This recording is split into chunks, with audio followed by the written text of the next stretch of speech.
June 2025 মধ্যপ্রাচ্য আবার উত্তপ্ত। ইরান ও ইসরায়েল মুখোমুখি অবস্থানে। এই সংঘর্ষে এবার সীমান্ত নয়, সরাসরি যুদ্ধ। মিসাইল ছুটছে, শহর জুড়ে সতর্কতা, আর গোটা পৃথিবী শ্বাসরুদ্ধ হয়ে তাকিয়ে আছে। কিন্তু কেন শুরু হলো হঠাৎ এই যুদ্ধ? আমরা কি তৃতীয় বিশ্বযুদ্ধের দ্বারপ্রান্তে? চলুন শুরু করা যাক। এই যুদ্ধের শুরু 2024 সালের এপ্রিল মাসে, যখন ইসরায়েল সিরিয়ার দামাস্কাসে ইরানের কনসুলেট বা প্রতিনিধি দপ্তরে বোমা মেরে ইরানের IRGC ফোর্সের শীর্ষ 7 অফিসারকে হত্যা করে। ইসরায়েলের এই হামলার কারণ হিসেবে দাবি করে যে ইরানের কনসুলেটকে গোপন মিলিটারি বেস বানিয়ে এখান থেকে লেবাননের সামরিক সংস্থা হিজবুল্লাহকে অস্ত্র সরবরাহ এবং বিভিন্ন তথ্য আদান প্রদান করত। ইরান এই হামলার তীব্র প্রতিবাদ করলেও যুক্তরাষ্ট্র সহ পশ্চিমা বিশ্ব বেআইনি এই হামলার প্রতিবাদ করেন। এরপর 2025 সালের জুন মাস, অপারেশন রাইজিং লায়নের অংশ হিসেবে ইসরায়েল ইরানের পরমাণু স্থাপনার উপর ব্যাপক বিমান হামলা চালায়। এই হামলায় অন্তত 6 জন শীর্ষ পরমাণু বিজ্ঞানী নিহত হন।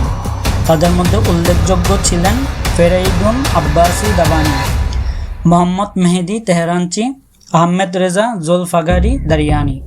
এই 3 জন ইরানের নিউক্লিয়ার রিসার্চ প্রজেক্টের কেন্দ্রীয় বিজ্ঞানীদের মধ্যে অন্তর্ভুক্ত ছিলেন।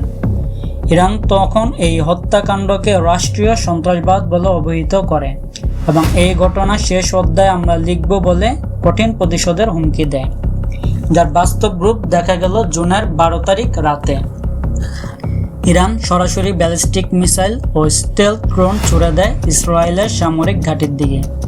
হামলার মধ্যে ব্যবহৃত হয় ইরানের নিজস্ব প্রযুক্তিতে তৈরি Haj Qasem mid range missile, Fatah 2 hypersonic missile, Shahed 238 stealth drone ও Sejjil 3 ballistic missile.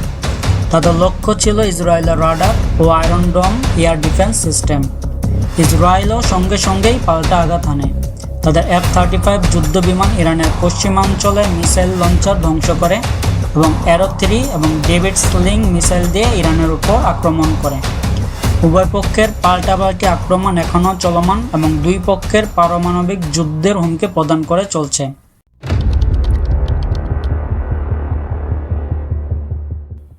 Iran Israel যুদ্ধ এখন এক ভয়ঙ্কর মোড়ে।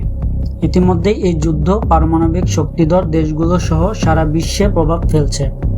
এটা শুধু ইরান বনাম ইসরায়েল নয়, এর পেছনে যুক্তরাষ্ট্র, রাশিয়া, চীন, পাকিস্তান সহ সবাই জড়িত।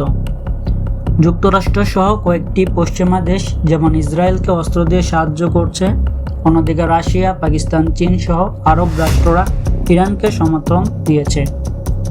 এই যুদ্ধ যে কোনো সময় গ্লোবাল হতে পারে, যা রূপ নিতে পারে তৃতীয় বিশ্বযুদ্ধে।